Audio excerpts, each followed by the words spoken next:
ఆదికాండము 7వ అధ్యాయము. యెహోవా, ఈ తరము వారిలో నీవే నా ఎదుట నీతిమంతుడివై యుండుట చూచితిని గనుక నీవును నీ ఇంటివారును ఓడలో ప్రవేశించుడి. పవిత్ర జంతువులలో ప్రతి జాతి పోతులు 7 పెంటులు 7, పవిత్రములు కాని జంతువులలో ప్రతి జాతి పోతును పెంటియు 2, ఆకాశ పక్షులలో ప్రతి జాతి మగవి 7, ఆడువి 7. నీవు భూమి అంతటి మీద సంతతిని జీవముతో కాపాడునట్లు నీ యొద్ద ఉంచుకొనుము. ఎందుకనగా ఇంకను 7 దినములకు నేను 40 పగళ్లను 40 రాత్రులను భూమి మీద వర్షము కురిపించి నేను చేసిన సమస్త జీవరాశులను భూమి మీద ఉండకుండా తుడిచివేయుదునని నోవహుతో చెప్పెను. తనకు యెహోవా ఆజ్ఞాపించిన ప్రకారము నోవహు యావత్తూ చేసెను. ఆ జల ప్రవాహము భూమి మీదకు వచ్చినప్పుడు నోవహు 600 ఏండ్లవాడు. అప్పుడు నోవహును అతనితో కూడా అతని కుమారులను అతని భార్యయు అతని కోడండ్రును ఆ ప్రవాహ జలములను తప్పించుకొనుటకై ఆ ఓడలో ప్రవేశించిరి.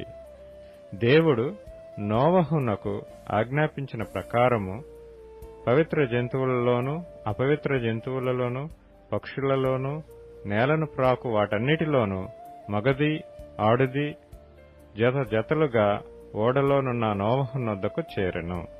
7 దినములైన తరువాత ఆ ప్రవాహములు భూమి మీదికి వచ్చెను. నోవహు వయసు యొక్క 600 సంవత్సరము 2వ నెల 17వ దినమున మహాగాధ జలముల ఊటలన్నీయు ఆ దినమందే విడవబడెను. ఆకాశపు తూములు విప్పబడెను. 40 పగళ్లను 40 రాత్రులను ప్రచండ వర్షము భూమి మీద కురిసెను. ఆ దినమందే నోవహును నోవహు కుమారులగు షేమును హామును యాపెతును నోవహు భార్యయు వారితో కూడా అతని 3 కోడండ్రును ఆ ఓడలో ప్రవేశించిరి. వీరే కాదు, ఆయా జాతుల ప్రకారము ప్రతి మృగమును, ఆయా జాతుల ప్రకారము ప్రతి పశువును, ఆయా జాతుల ప్రకారము నేల మీద ప్రాకు ప్రతి పురుగును, ఆయా జాతుల ప్రకారము ప్రతి పక్షియు, నానా విధములైన రెక్కలు గల ప్రతి పిట్టయు ప్రవేశించెను. జీవాత్మ గల సమస్త శరీరాలలో రెండేసి ఓడలోనున్న నోవహునొద్ద ప్రవేశించెను. ప్రవేశించినవన్నీయు దేవుడు అతనికి ఆజ్ఞాపించిన ప్రకారము సమస్త శరీరాలలో మగదియు ఆడుదియు ప్రవేశించెను. అప్పుడు యెహోవా ఓడలో అతని మూసివేశెను. ఆ జల ప్రవాహము 40 దినములు భూమి మీద నుండగా జలములు విస్తరించి ఓడను తేలచేసినందున అది భూమి మీద నుండి పైకి లేచెను. జలములు భూమి మీద ప్రచండముగా ప్రబలి మిక్కిలి విస్తరించినప్పుడు ఓడ నీళ్ల మీద నడిచెను. ఆ ప్రచండ జలములు భూమి మీద అత్యధికముగా ప్రబలినందున ఆకాశమంతటి క్రిందనున్న గొప్ప పర్వతములన్నీయు మునిగిపోయెను.